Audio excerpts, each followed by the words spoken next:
У тижневнику дати прелиминарни резултати парламентарних, председательних и локалних виберанкох. Нашо места меđu inšim zaznačili upis do predškolske ustanovi Bambi u Kuli i zberanje humanitarnej pomoći za Ukrajinu.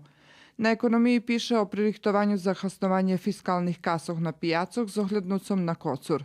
Na bokoh kulturi i prosviti tekst je o međiokružnim zmahanju z ruskoho jazika u Jurjove, uspihoh kocurskih školjaroh na zmahanjoh, jak izvidzo s programi u Ruskim kulturnim centru Jarusin Jesim, Bul i Bum.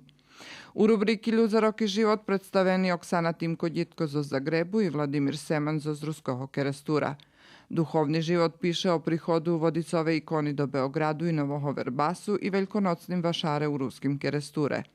Na sportu mož prečitati o klubskim zmahanju atletskog klubu Rusin, o malim sajmu sportu u Červinki i ukladanju do biciklizma u Šidze. Dodatke u tim čišlje, mozaik i Rusnaci i Švet.